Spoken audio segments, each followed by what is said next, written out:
seZimbabwe Business and Correctional Service tinokutendai zvikuru Church of Christ. Ngatiende tinoparidza shoko iri, zero tolerance to drugs.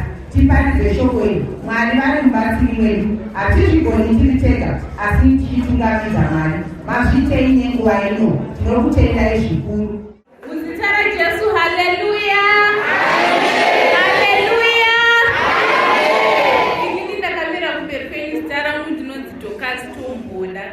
Ndine makore 20 ekubereka. Pamuri apa ndona vezera rangu, vadiki kwandiri, vakuru nanaamai vangu. Amen. Saka zvinhu zvinondirwadza ndikakutarisai nekuti mubereki achibereka mwana wake haana tarisiro yekuti achazoenda kujeri.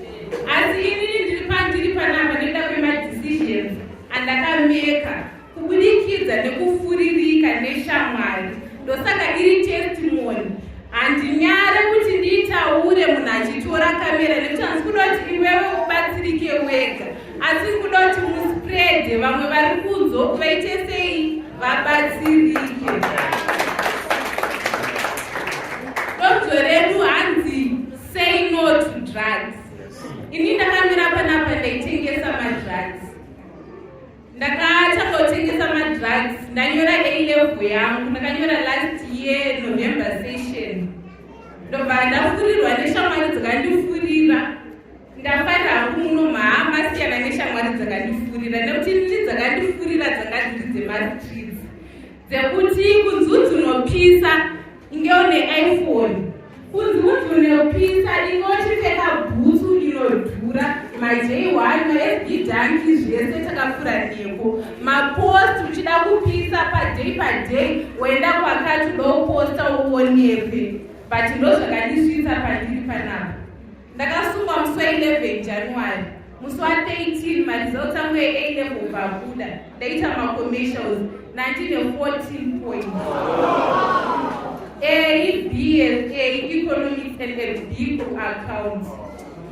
Ndasungwa ndichidona ndakadai kubatsirika nema-rehabilitation officers edu nevamwe vakaita seprison ministry kuti tipfeke kuti tidye. Shamwari dzese dzadetsera kuimpresa kumastreets, hakuna anotiteera kujeri. Mai vandakatiza mumba, ndakunzeva mwana kuti anzwa kusvika idzidzi kuri mwana musikana une kevyu, ndikandogara mastreets kuti ndikwanise kunyatsotengesa madrugs angu zvakanaka, ndinge ndichitoshandisa kuti madrugs iwayo ndo one munhu anotiteera kujeri.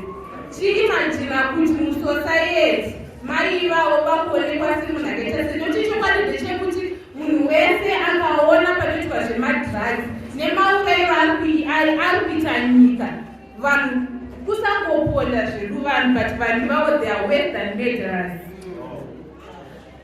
Kunoku kwese hatakatombosvika munopaziya muna Murara, ndatoona hangu chidaiso mukupaziya chifunga ikana ndamboziya kunoku nekutarisa ndakasvika nzvimbo dzakaita semumba kwedu kuchitumbuiza, asi kwese kunoku ndokuzoti kune kwaMurara kune pakadai panoitwa zvakadai.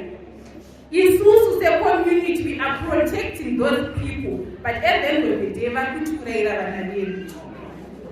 Ndoda kungotenda hangu Prison Ministries, ndotenda zePCS nemi matigamuchira kuti tikwanise kushare matestimonies edu. Naizvozvo ndinovimba kuti mwachabatsirika. Ndisingakanganwi kujeruku, handakatopindwa ndisina kana chandazwa chinotogona chemaoko kutozotengesa madrugs kufungidzira kuti since ndisingakwanisona machinesa mama mandidokupa mama ndidokuye ngetengese madrugs, asi tiri mujeri tikudzidziswa mabasa emaoko akasiyana siyana. Ndakugondoroka musoro, bracelet randakapfeka rinoriti tinomaruka, tine mabhegi arapo tinoruka, mauniforms tozisorera tega. Zvinhu zvakawanda zvatiri kudzidziswa, asi zvinhu zvekuti uri panze futi unokwanisa kudzidza.